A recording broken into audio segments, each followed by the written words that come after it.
Avant de continuer cette émission avec les co-débatteurs sur ces plateaux, mais je vous demande plutôt de suivre un élément à la réalisation, un élément de l'ancien gouverneur de Kananga. Lui, il s'appelle Monsieur Hibert Kabasubabo. Il est libre penseur, il est initiateur d'Agir. Il a décrypté les grandes lignes d'actualité à travers cet élément. Comme ça, vous allez suivre et puis nous allons commenter sur cela. À la réalisation, si possible, donnez-nous cet élément. Chers compatriotes, pendant 2 mois, j'ai observé, dans les silences, les dynamiques politiques en déploiement dans notre pays. Ma conceptualisation initiale d'un présidentialisme impérial dans une version béotienne, assortie de l'ancestralisation du pouvoir, a connu une corroboration effarante. Nous assistons aujourd'hui tangiblement à la reproduction de la monocratie zaïroise. Il est important de cerner ses principales conséquences systémiques. 1. La féodalisation de l'État. L'État républicain, construit sur base du pacte républicain de Sun City, a été répudié au profit d'un État vassalisé.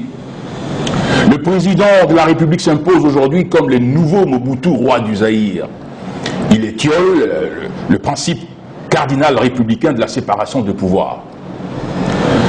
Son dictat sur un pouvoir judiciaire pantin, sur le Parlement caporalisé et les gouvernements supplétifs est une contraction systémique protubérante.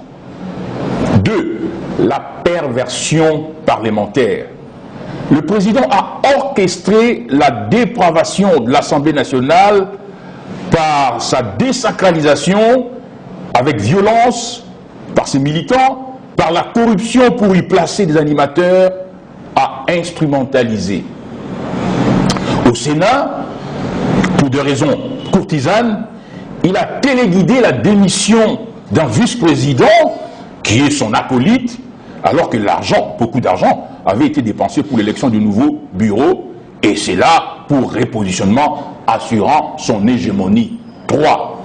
L'instrumentalisation d'un état de droit cheval de Troie et de l'IGF policière pour la neutralisation des adversaires politiques. Il n'y aura d'état de droit authentique et d'IGF crédible que lorsque toutes les responsabilités au sommet de l'État, dans l'affaire du programme de 100 jours, pour plus de 400 millions de dollars américains, auront été établies et qu'un audit indépendant aura été effectué sur toutes les opérations de la présidence de la République depuis janvier 2019. 4. Enfin, la mutilation de la démocratie parlementaire. Ceci est même une matière susceptible de motiver une accusation pour trahison. En effet, le président de la République a personnellement instrumentalisé la subtilisation de la majorité parlementaire en sa faveur avec perfidie. Or, seul le souverain primaire, le peuple donc, détient l'exclusivité de l'attribution de la majorité parlementaire pour toute la législature dans toutes les pratiques civilisées de la démocratie parlementaire au monde. Et cette perfidie a été réalisée grâce à une cour constitutionnelle vassalisée. Certains de ces juges ont été nommés en violation civique de la Constitution, rendant ainsi leurs actes invalides. Chers compatriotes, toutes les conditions sont donc réunies pour activer le premier alinéa de l'article 64 de la Constitution. La RDC est dans une dictature zaïroise avec circonstances aggravantes, car ceux qui sont au pouvoir aujourd'hui ont donc trompé et le peuple et la nation en mutilant la démocratie au lieu de la consolider, en dépravant la République au lieu de l'anoblir. Une mobilisation nationale et internationale est urgente pour mettre fin à cette dictature féodale zaïroise. Que Dieu bénisse la RDC et que vive la République rationaliste.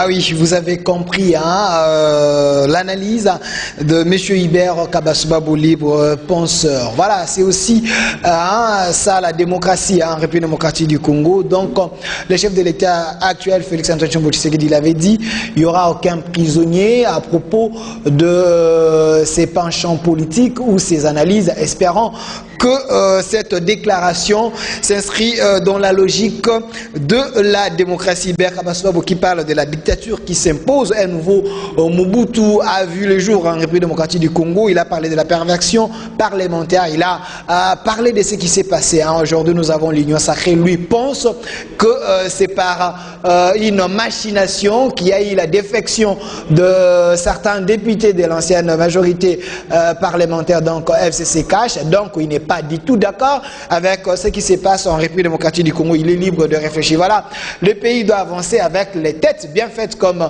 M. Hibert Kabasubabo et les autres. C'est ça aussi la beauté de la démocratie. Voilà, fidèles téléspectateurs, nous évoluons avec les invités sur ces plateaux. Alors, une réaction par rapport à cette déclaration de M.